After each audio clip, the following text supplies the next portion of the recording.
Hi and welcome to the Holistic Hub with Marie and Martine, a welcoming, nurturing and soul-supporting environment of all things spiritual, energy and alternative.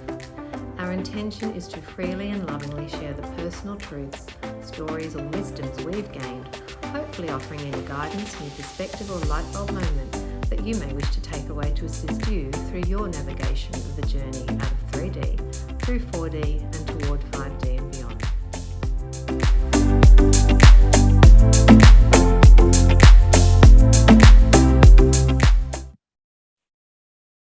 Hi everyone, and welcome to episode 21 of the Holistic Hub with Marie and Martine. Hi Marie. Good morning. Today, I'm good. How are you? I'm good. This is an early start for me. We're early today, but it's good. So Oh yes, we are. We're doing it in the morning. Yep. Yeah, but all's good. We usually do afternoon sessions. So yes, I'm getting myself aligned. Yeah, I feel the same way. I feel like we'll just flow. And Marie's like, well, I don't know. I've got nothing. And I'm like, well, I'm still seeing so much in the world about blaming or projecting out of the self. And I know that we cover this a lot in the hub. And I feel like it's just because it's such a core foundation to come from. It's just we really need to be focusing on what's coming on for us, how we're holding our energy, how we're reflecting whatever's coming up and out from us or whatever's coming into us. And that ultimately is what raises not only our vibration, but the vibration of all around us. So I wanted to again go into in greater detail and a big reminder of how we continue to co-create, how we continue to align to duality, and how we continue to lower our vibrations or align to ego in those movements that we make. And they're all choices. And I feel like the reason why this comes up is because, we are constantly put into states of confusion around what is right or wrong, or what is good or bad, or what's going on that is amazing or what's not going on that's not amazing. And again, Marie and I speak a lot around the current consciousness and around how exciting it is to be alive when we're actually moving through these layers of consciousness and smashing through these frequencies. We talk about it from the level of this is the age of Aquarius that we've come into, which is this massive transformation from 3D into 6D. So, as we move through these layers, at the end of them, our consciousness may move into then the potentials of being telepathic. And in order for us to be telepathic, we have to be very transparent. You can't be reading someone's mind and they're thinking low vibrational thoughts. We won't get to that layer of consciousness until we're all coming from a much higher love vibration. So this is again about really understanding where you are co-creating in your life, where you are sowing seeds, and the accountability for the actions that takes. Have you got anything to say so far, Marie? Not really, but I'm bound to say something. I guess, in that sense, yes, absolutely. I hear that, I'm all about that. And I know at the moment, and I guess that's what I'll bring into this, is this current energy at the moment, we're shifting through some mega stuff. I can't keep saying this enough. I know people going like, my family going, roll their eyes again, oh, here she goes. But it's true. This is the true reality. This is the light reality that it's happening. And so that is impacting us. And it's not so much to think, and I kind of want to bring to the picture, it's not so much to think that duality or these less than energies are, again, to be labeled as bad or not good or I'm not doing the right thing. Because this is a really big thing I like to hone in on now, that it's not about anything of the duality in truth. We're moving through it. But if we keep engaging to it in the old duality sense of giving it that label or giving ourselves or how we talk to ourselves about what we're doing, then we continue the creation. And we're getting into finer and finer lines of teaching as we're lightening up. And every time that light comes in, it literally, we know, is pushing to the surface another layer of consciousness that we haven't touched on, or we missed the first or second or third or fourth or fifth round. But there's a vibration. This is simply, we're talking about vibration. And this is where I always come from. You know, whatever we're doing, whatever words we've got, words are words. And truthfully, words are meaningless. But it's the intention of the vibration that we give something that creates what we experience and see. So what we need to be recognizing in the duality term, which is all about contrast and opposites, to give us that opportunity of saying, oh, well, this is joy. Oh, I don't feel joy. Oh, this is what love is. Oh, I now I'm in fear. So by giving the contrasts of such, we can then discern and decide through choice, conscious choice, of which way we want to be. But to truthfully get to that higher end of the spectrum, to be in that space that Martine speaks about, which we've all had, that flow when it comes, or we're in that joy, it's fantastic. To be there more often, well, we have to put the effort in to getting to know ourselves more. We have to know who we are, what we're thinking, what we're saying, what we're really saying, what we're really meaning, and not giving ourselves the BS talk, not pretending to ourselves that we're this, but we're really doing that as well. This game is now coming out of the contradiction. We can't do a little bit of this and then slip back to that and then expect to be this all the time. I mean, hello? That's common sense to me. It's as we decide, we have to make that choice. It's all about choice. So how's everybody's throat chakras going? But, you know, in that choice, this is the empowering year to really step up into our power of choice and know that our choice and our power has cause and effect. We will reap the outcome, the outfall of what we choose or intend. And again, I think the most important thing here is whatever we create, the key element now is to be very aware of if we're damning something because we didn't get the expectation. And if we continue to see or come back to us, oh, we've done something wrong, I didn't get it right. Oh, keep watching that ego aspect of consciousness within you that keeps wanting to pull you down. It will keep trying to pull you down to go back to the old because it doesn't want you to rise. So we're on this precipice where many people now are being pushed by themselves through their higher self to say, we need you to wake up. We need you to be more alert to you, not to out there. The outside is the mirror back to you. That's all it is. To utilize that mirror to see what is on offer back to you that I am part of creation with, and everything I see beyond me is literally a co-creator in what I've just chosen. And when we really get that, and I've always said, as soon as we recognize we're a creator, that's a powerful term. That's a powerful sentence, because when we recognize I am the creator of everything I experience, you simply can't blame anymore. You cannot project away. You can, but you're continuing the game of lying to the self. You're continuing the game of demoting your energies back into the ego where you don't want to be. You can play there, but we all know it's not pleasant now, especially if we're being pushed to rise. But that's the truth, that's the reality. If you're blaming, you are projecting away and you are simply not owning your choice in the creation you are witnessing.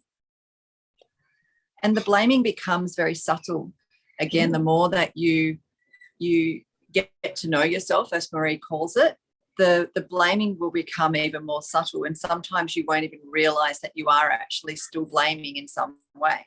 So I always say to look at it through all the vessels of your life. So we have, 4 main vessels to look at. We've got our health and well-being. We've got our relationships and partnerships. We've got our job or wherever we are in work. And then we have, why am I blanking on the 4th? Health and well, money. How's that? And then we've always got money, because these 4 things are our human experiences, are they not? So usually you'll see it happen in once. So an example of that would be, I was chatting to a client the other day and she's like, oh, my work, my work's causing so much grief at the moment. And I was like, well, tell me more about that. And she's like, oh, well, it's taken, like, new management's taken over. There's uncertainty. And I was like, oh, tell me more about that. And it really came down to, again, her feeling uncertain about her job and then not being able to do the job that she feels like she wants to because of the uncertainty. So I said, well, why are you still in the job? Why are you still there? And she's like, because I do enjoy it. I'm like, yeah, but you could take that what you do and you could apply it in lots of different ways in the world, but also there are lots of those kinds of jobs in the world too. And she's like, oh yeah, no, because I've got 2 mortgages, so I really just need to be focused on paying those. And I said to her, okay, cool, so it's about money, so you want to stay here for money, right? She's like, yeah, I suppose if you put it that way. And I'm like, cool, all right, so you're prostituting how your mental health is and your emotional health is within the workplace for money right now. She's like, I suppose if you want to call it that way. I'm like, well, I'm just asking you to be honest with yourself.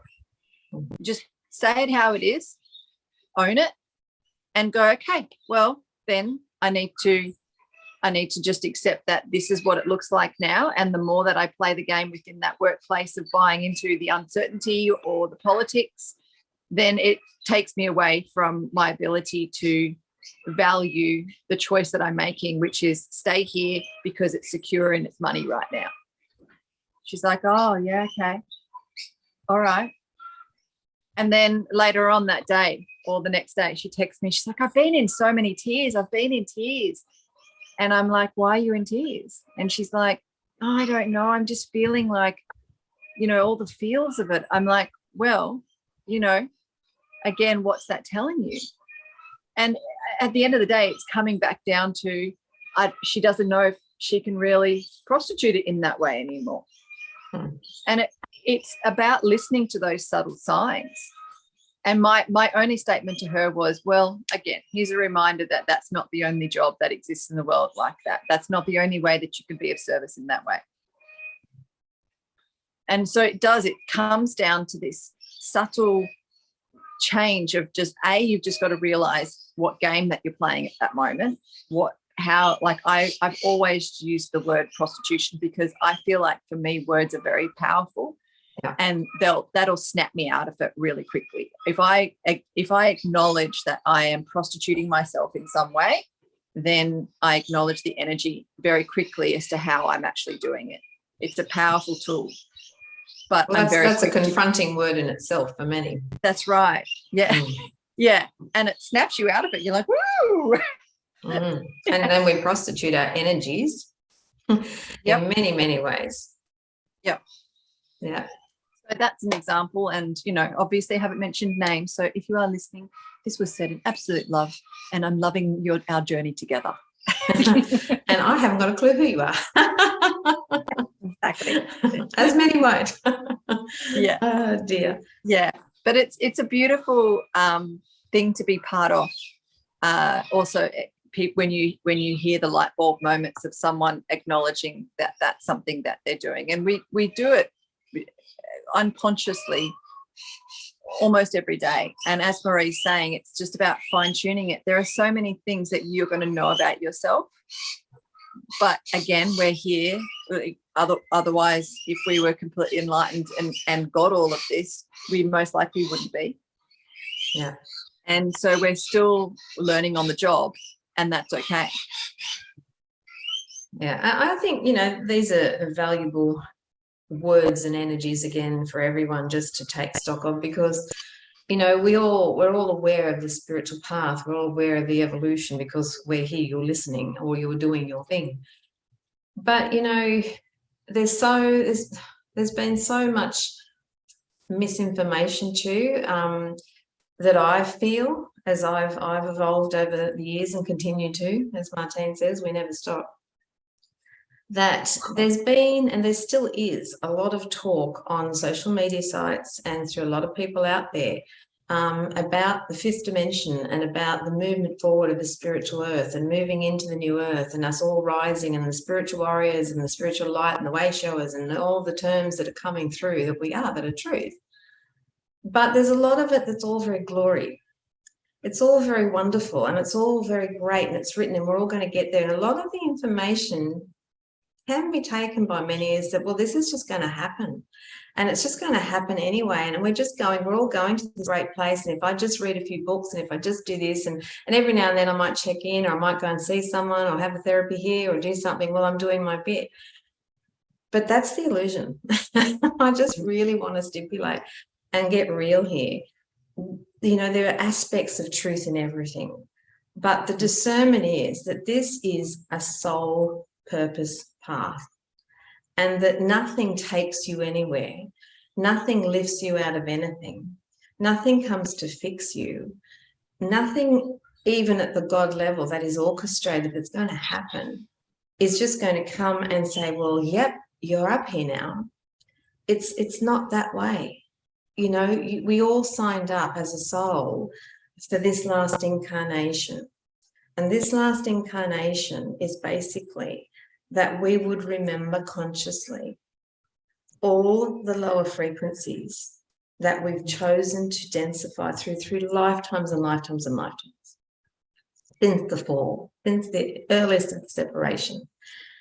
And we said as the soul, we would remember and transmute and transform all those parts of us in order to truly rise again into the truth of all that we are, into the light of all that we are. We would awaken from the dream that is this so-called reality or the nightmare or anywhere in between, however you perceive it at times, but that we would consciously wake up and atone, address, reconcile, acknowledge, accept all the parts of us that we have fragmented through duality, through and what we call the shadow parts of ourselves. And we are shadow and we are light. We're not just light. In truth, we are, but we chose to split that. We chose to separate from that. So we're here in this moment, this lower aspect, reclaiming all these parts of ourselves to bring us back into the wholeness of who we truly are again. And this is why we can't take this great leap, and there's no starship that's going to come down on craft that's going to take you up into the fifth dimension. It is the journey of your pure consciousness. We are only consciousness, and this game is consciousness. And this is where the illusion comes from. I'm not going to go into that. That's a whole other topic. But I think we might have told the story of that from the Atlantis days in another episode. We'll have to figure that out and then link it. Yeah, but in as your consciousness, you are energy. You are simply energy. And so what we're doing is we have to become aware to the energies within ourselves that are not of love, that are not of love light. And no one can do that for us. No one can do that for you. Because again, we, like Martine said, you know, we don't know what everybody walks through. We don't know everybody's story. We can have snippets of that. We can see similarities of vibrational patterns to that. But your story is yours. Just as you are unique, I am unique, Martine is unique. No DNA is the same. So our stories, our energies, our frequencies are unique to us, which is why we must work through them. We must get to know ourselves, which is the term I always love to use, because I just, you know, what do we fear about getting to know ourselves? Because most people do. This journey is about when the going gets tough, many get going, because it's a tough journey. One of my clients' friends yesterday said, I just didn't realize how tough this would be. And, you know, where that moment was, and I said, I hear you, absolutely. I've had to walk through my toughness too. I don't sit here and say, wow, I just did it. Of course not. Your wisdom is only gained through the path that you walk out of fear into the light, which then as you enter the light again, you can look back and see where you were to go, wow. And then make the choice of, I choose not to do that like I did. I choose to make some small or huge difference by choice to change that and shift the consciousness that I am. That's the journey. And in that journey, And this is again that key aspect of that tiny voice that is, you know, ego, and that jewel split in us, the shadow part of us that we created.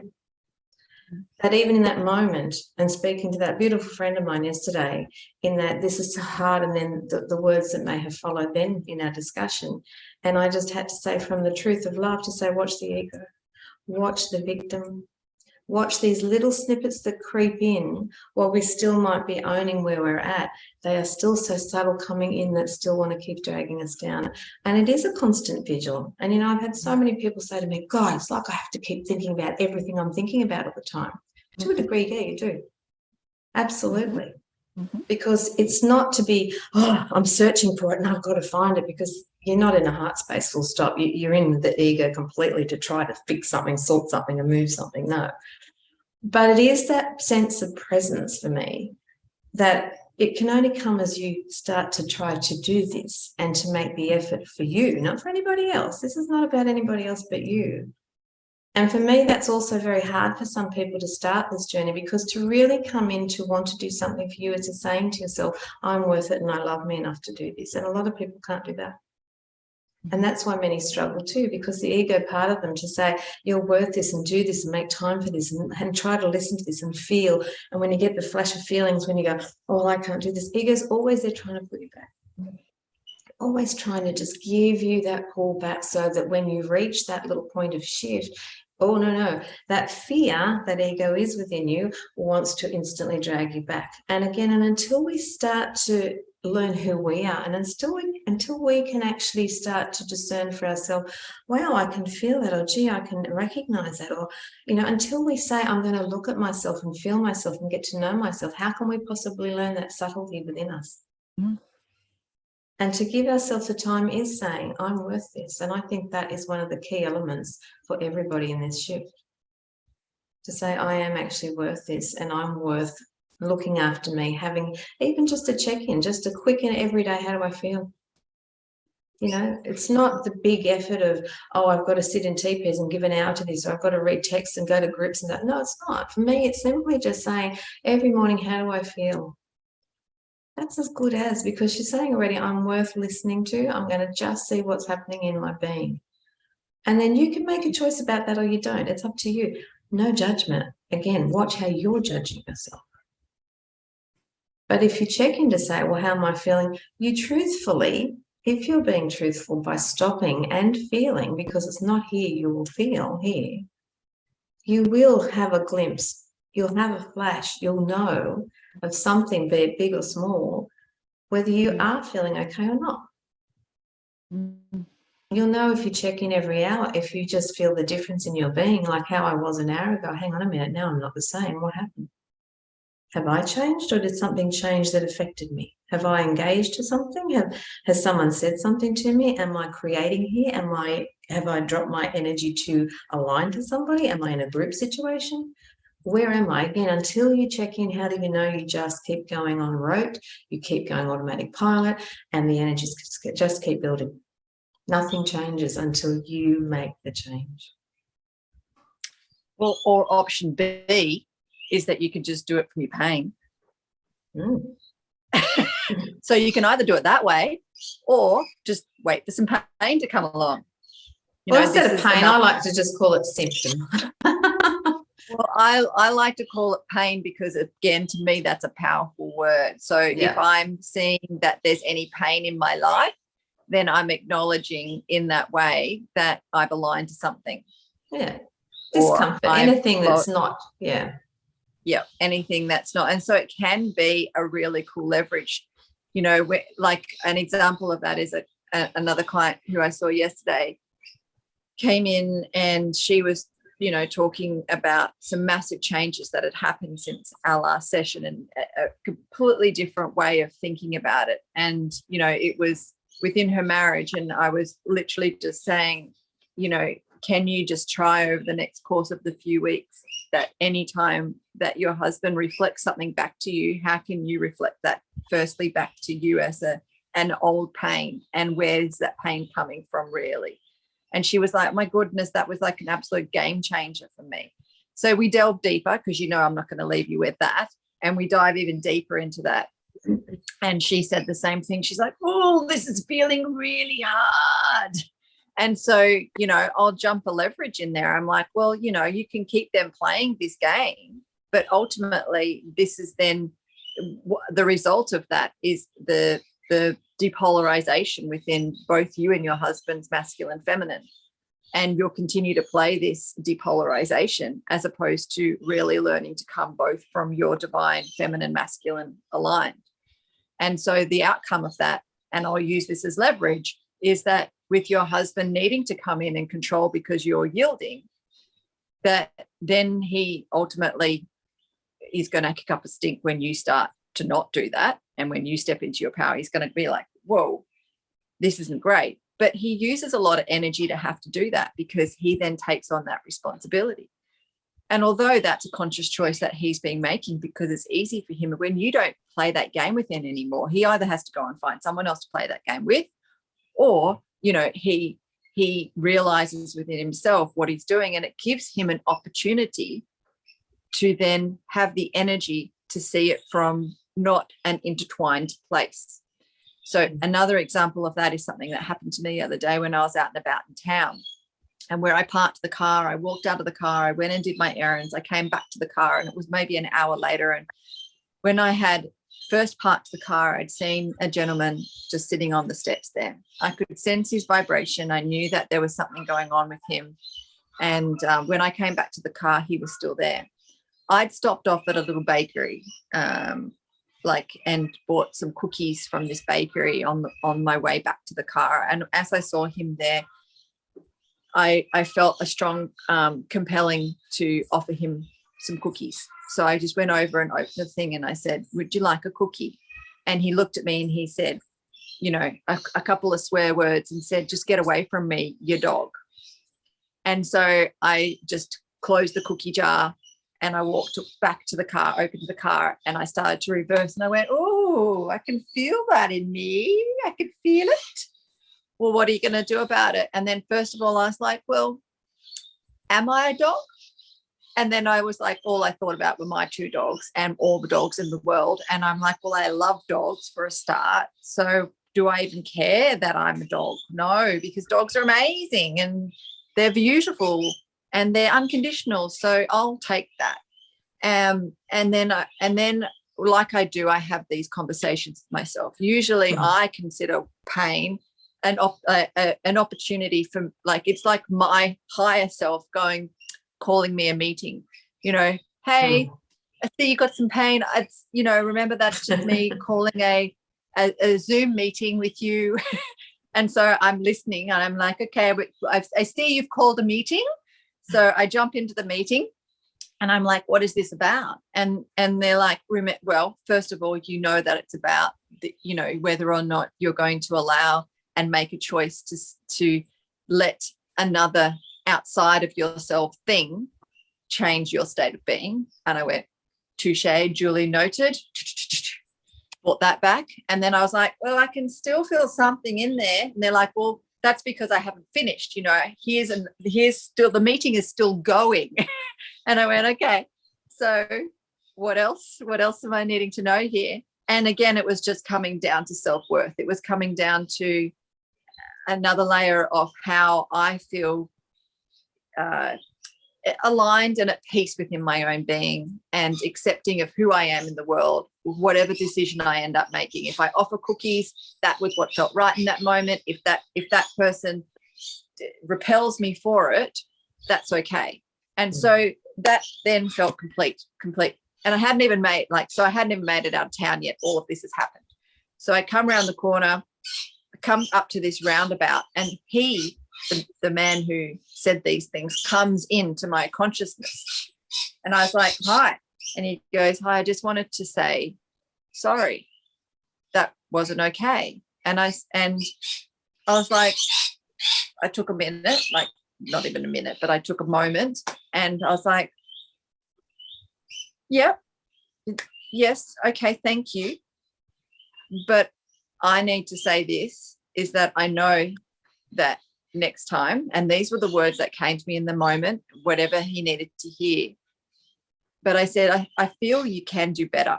I feel that next time that you are graced with that vibration, I know that in your heart you'll do better. And then it was done. It was complete. And the way that I see this is that for that moment when our energies collided, we became enmeshed in our energies. And it was my job to pull out, because I take accountability for that. Because I did, it allowed him to pull out and reflect. Otherwise, if we stay enmeshed in this, what happens is that then the projection happens.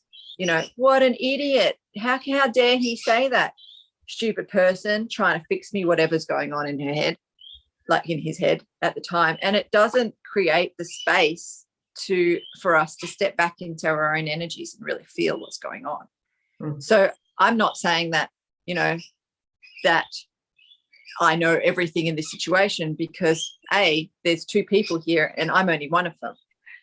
All I was doing was following what felt right for me in that moment to try and pull out everything. And I'm not saying that he's completely healed as a consequence of our interaction either, or that he's integrated the conversation that our higher selves had. None of my business. Yeah. But the thing is that these things have happened throughout my entire life, and that isolated incidents in past times in the past may have come back again. So I might have cut the energy ties to that enmeshment in my conversations with my Zoom meetings. And then a few days later, I might have felt the again, and then I go in there and continue to do that. I feel for the most part, most of my journeys these days can be completed very quickly, but there's still some that you need to continue to revisit if that person flashes in again, or if something like another pain response similar to that one kind of happens again. Got anything to share there, Marie? Yeah, well, absolutely. I think that's perfect. It's a great analogy. And from, I guess, and everything's multi-layered, as we know, there's always levels of everything. What I can see in that too is that, and I think we've talked about this before, and I'm pretty sure, is that whoever presents before you, there's no coincidence. Everything is that was a divine creative moment of two souls. And this is where we step out of the physical always and start to understand the greater creation that's in play, that nothing's a random event ever. Martine's soul, that guy's soul, chose that moment. Absolutely. And this is how great this journey is, because when we're stuck in the duality 3D sense, we just keep working from the physical. As we start to evolve it, we can start to see and step out of the physical to see the greater offerings on offer, and how the magnificence of the souls that we are create everything, first and foremost, that then filters down to us in the physical to physically, consciously go through the process, as I spoke of earlier. So here for me is what I see. Here's this wondrous presentation at the highest level of truth here. They meet. Martine, coming from her feeling, which is always of love. Feelings are of love. It wasn't I should go over and do that. I better. He might need something. Again, this is the discernment of what we do. She may have had the feeling of sending him love, but not doing anything. That's okay too. But in that moment, she felt to go over there because these souls needed to have the physical interaction. So coming from love, obviously with a being that we now discover, it's a masculine energy. So this is the first mirror of reflection for me back, that this is a mirror for Martine in the masculine, to herself, as the feminine is to him. Okay, so here's the energy side. So in that moment, he's instantly reacted. Why? Because Martine's come with light. In the dual world, when someone is of a lesser, lower pain, fear-based, slower frequency vibration, for whatever reason they're there, whatever the thought and the processes that have taken them in and created that space for them, when the light comes in, there's a frictious energy. And the ego, as I said, will always repel against the light. It will repel against anything that will change it, because the ego is always in fear. And it fears anything like someone coming in to shine a torch on you. It will put its hand up to push away, which is why it reacted straight away to Martine. Why he reacted straight away to Martine. All opportunities are offered for both souls here. Martine, as she said, could have chosen to go with her old masculine and to go into an old pattern to project away from negativity, from her fear, from how she then felt unworthy, how she was treated, how she took on the energies of his projection. And he had the opportunity of receiving love from the feminine, of nurturing. But his masculine and his wounded feminine refused it. So there's always this greater moment in play. And again, as Martine said, you can then take it away. And it's a constant, I always used to call it like you're a detective to yourself without that heavy labeling. But you're just going through what this is really about. How am I feeling here again? What's this bringing up for me? What's rising within me? Because it's not about him. He's been the gift for this moment for her and she for him. And you can only take away what's yours and work with what you receive in that moment. And the aim is always to fine-tune that back into the highest point of love and acceptance that you can work with. And that's not always going to be as Martine did it. You know, you might just still be in that space of being angry. So be it. But when it's time for the consciousness shift, and it might come back to you 3 weeks later. There might be another moment, because if it's a real lesson, an opportunity for you to rise, to become conscious to, something similar will present. Different circumstance, different moment, different presentation, but similar vibration. It will present, and it will keep presenting in your world until you wake up to the consciousness avenue of, hang on a minute, this keeps coming at me, this keeps coming at me, this keeps coming at me. We must be saying, why? We must say why. We can't just keep going, oh, here it is again, here it is again, here it is again, because when we just keep looping and looping and looping, it loops because we're not taking the responsibility of the creation of the moment. And the minute we do, the loop changes. We make a vibrational shift to the loop. But it may loop around again, but it might not. It might appear very different in the next round. The presentation might be a little bit less, or you just discover, hang on a minute, you start to feel and see and notice the differences simply because you chose to go, hang on a minute. And that hang on a minute moment is the moment you've got the choice to go, right, what's my part here? What is my role? And that's ownership. Because everything, no matter what presents to you, you create. You choose, as harsh as that sounds and as hard as that can be at times. And I know I had to work through this too. You know, this was the journey. But I can truthfully say that this is the truth. And we can fight it as long as we want. That's okay. I'm not telling you what you got to do. I'm just saying here's the opportunity of opportunities for change. And I'm handing everyone back their choice and their power of choice. Because I'm not here to fix you and I'm not going to tell you to change. But I can tell you in truth what I know because I walked that road.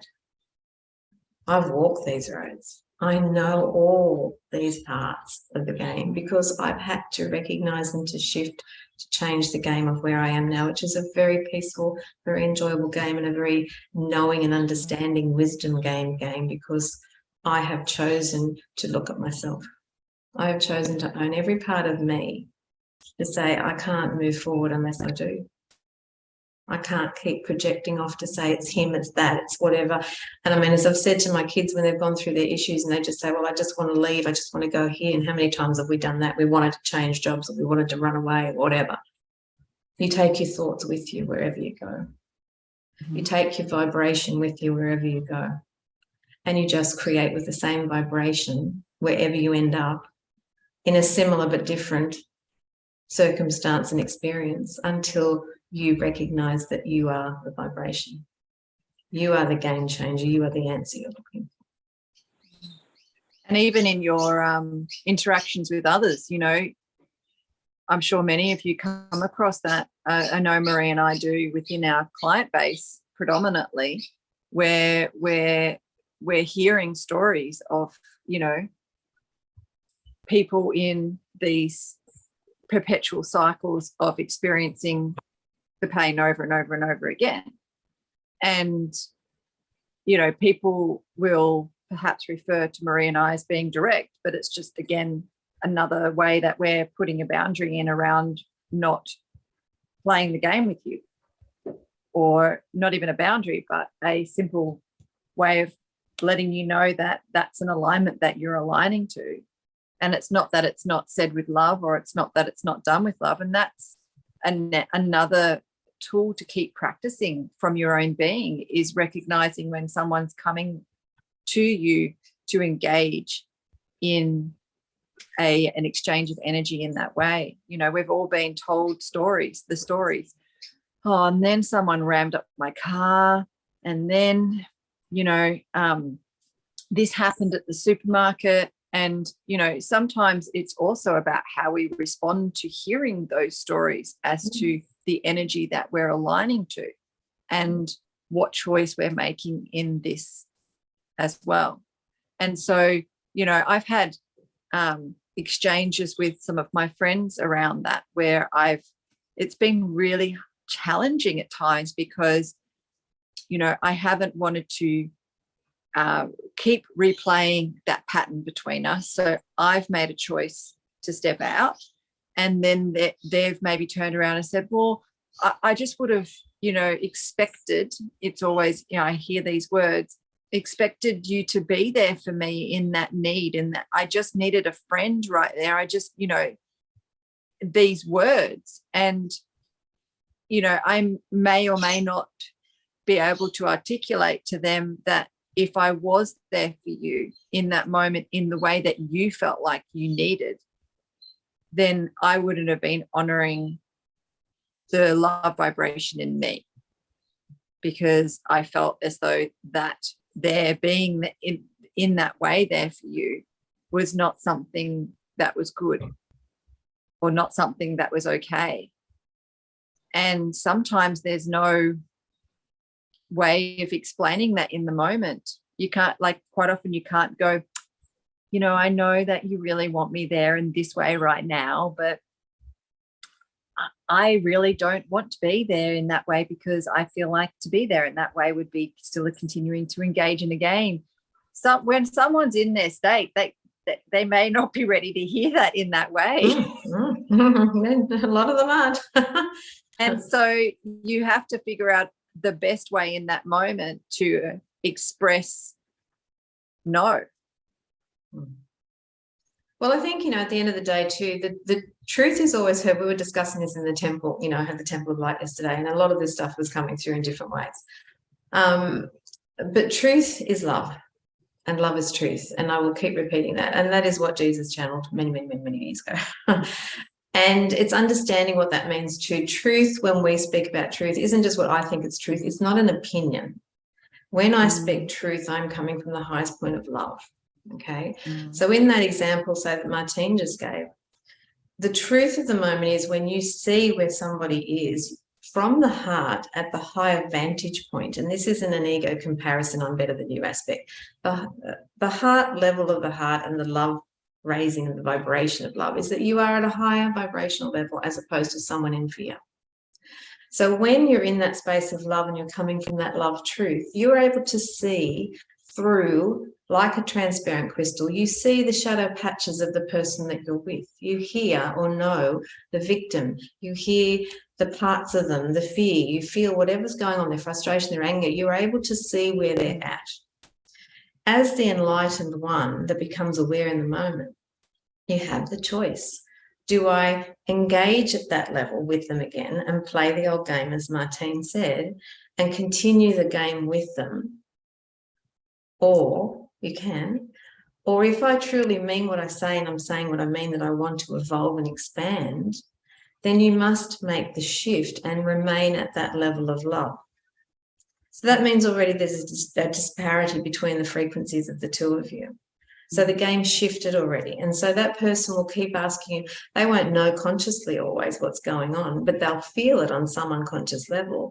And on another level, at this level, they'll be trying to pull you back in. And this is the test for you in ways of like, do I or don't I? Do I hold my balance here? And so in that moment too, what we need to be aware of, and it's always the banner of fear here, as when we choose to devolve. That's ultimately the energy. We fear either stepping into our power, we step away, what judgments, or, are we in any judgment? Do we feel like we're in judgment by seeing where they're at and we're not? These are all the bubbles that we have to kind of work through as we do through each situation. But in a moment where you're with a victim, from what Martine said, supporting a victim by enabling the victim, can you see how you're not assisting them to grow? So in your fear of, I'll just play along, but then I see where they're at, and that's okay too until you're ready to maybe perhaps do something with that love. By enabling them, how can you be assisting them to grow? And then by choosing to play a game and go down the spiral, so to speak, how have you assisted yourself to remain in a vibration where you just rose to? Mm-hmm. Sympathy and empathy are two words that get really intertwined for me, and they are a distinct difference in their frequency. Sympathy is a lower vibrational energy, and many come from sympathy. Oh, I felt sorry for it. Oh, him, I just have to do that. Oh, I've got to go in. I need to do that for them. I'll help them however I can. I'll be there. I'll do this for you. Oh, no, don't you do that. Let me help you. Mm-hmm. Watch this very fine line as opposed to empathy that is of the heart, because sympathy has an edge to it a lot of the time. And again, it's very layered about your ego saying, I don't think you can do this, or I can do it for you, or I can do it better than you, or I know more than you, or I will do this because you're just in a position that you can't do that. And in that moment too, again, you are enabling them in that moment by not gifting them an opportunity to see that they have the power to shift for themselves as well. Everybody is a soul. No one is separate. No one is better than another soul. We are equal.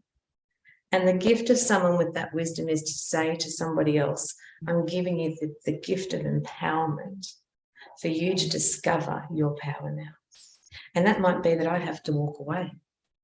That might be that I have to leave you, or I just cannot support your victim or where you are at right now. I cannot support the energy, and I'm not going to play the game with you in that, but I will love you absolutely. And if you're willing, I'm here to show you the best way that we can shift the game for you.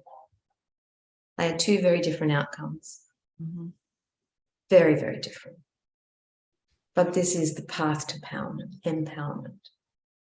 So enabling assists nobody, neither party. Doesn't matter how much you tell yourself. I had a beautiful, beautiful new woman come yesterday, and she won't be hearing this, and not that I'm saying anything out of school, but the general aspect was, she said to me, wow, I've learned and I've heard something. And it's her first time ever coming to a group like this, and she came in on a pretty hot and heavy day. But to her great wisdom in her 70s, she said to me, I've not heard anyone talk like this before. I've not heard things like this mentioned in my world before. And she said, I can see where I've been a fixer. She said, I've always been a fixer. I've been there, and her heart is beautiful. And she said, I know I want to go and help these people, but she said, I realize I am that fixer person, that I try to make it better for them, and I haven't actually helped them. She said, but I've never heard language like this before. And this is the beauty of us, as we learn the new walk, we learn the new talk, we learn the wisdoms and the new energies that we are gaining in that evolutionary moment that we climb through. It is our birthright, and it is our sovereignty moment to be able to pass that wisdom and gift on to somebody who is willing to accept it. And this is where we talk about, we plant the seeds. And that takes courage sometimes, to be that person to plant a seed wherever it is, where it has to be planted. And yes, it may be reacted to, but it doesn't matter. It's again how you take it. If you feel in that moment and it just comes out of you, trust in that. Always know the intention and where your energies are at in any moment you're being you.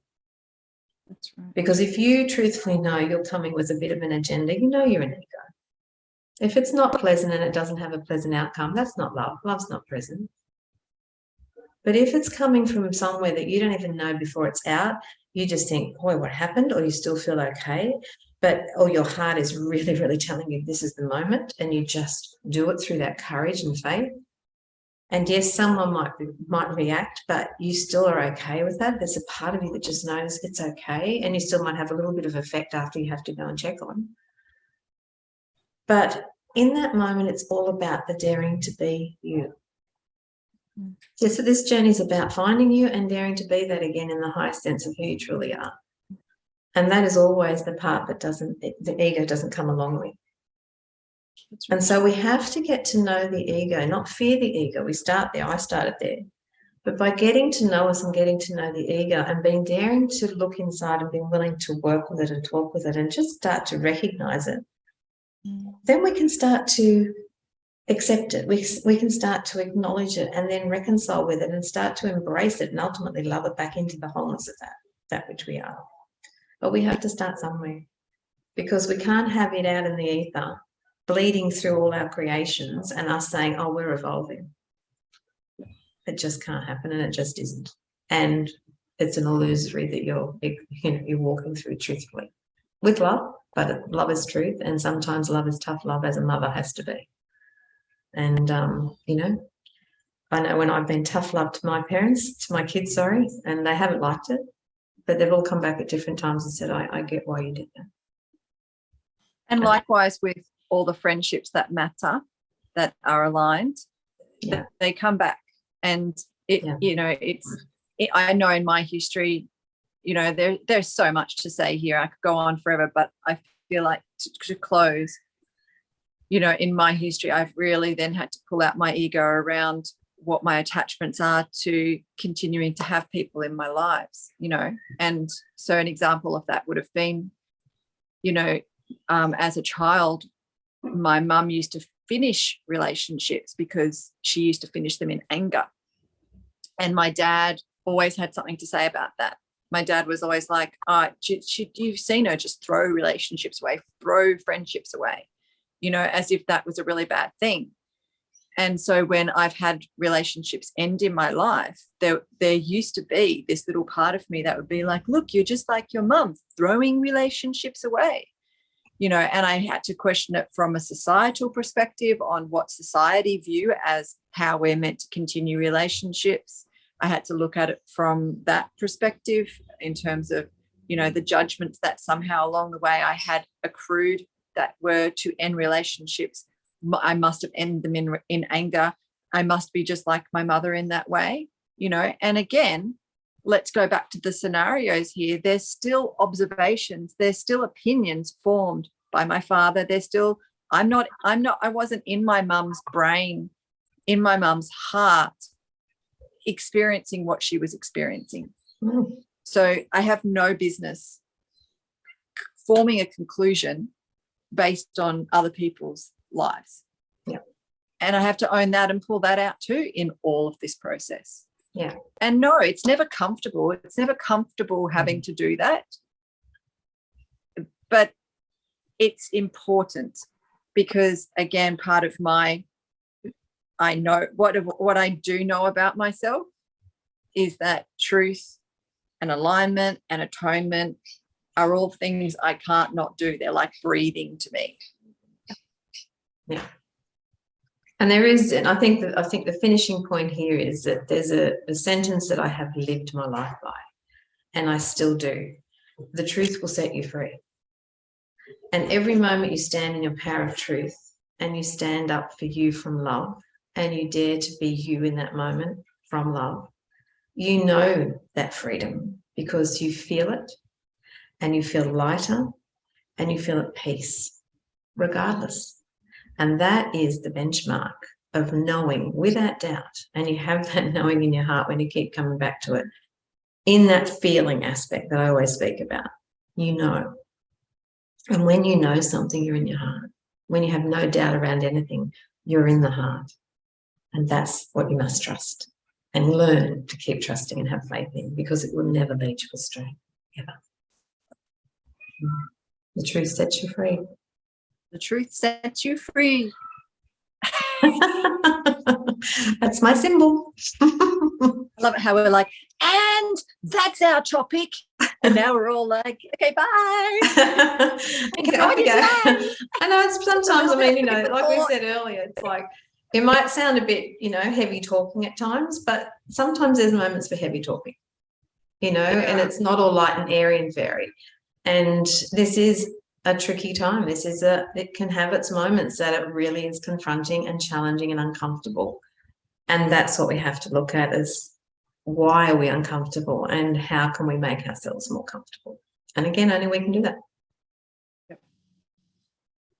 That's it for me. Another great episode. I'm curious. I would like everybody in their comments, if they feel like they want to let us know where they listen to the Hub. What are they doing when they're listening to the Hub? Are they walking up a mountain? Are you doing your washing up? I'm curious. I'm curious as to how we come into your world. I would like to visualize it so that when I'm doing these little hubs, I'm seeing you with your headphones on doing this, this, and this. It's fun. Oh, and can I just this is something I don't normally do, but I'm going to because it just flashed in. Just in case anybody out there is interested, if you get it in time, this coming Tuesday night, the 7th or the 6th, yes. I can't remember the date, I'm actually running on via Zoom and get to know the resistance to your ego and get to know your ego workshop. It doesn't matter where you're at on the evolution spectrum, because it's going to be some really simplistic aspects of getting to look at the ego, lots of visualization we're going in to do, lots of discussion so that we can talk about this and nut through stuff. But some of this really simple, you know, you can't beat simplistic. And that's what I kept saying to my group yesterday.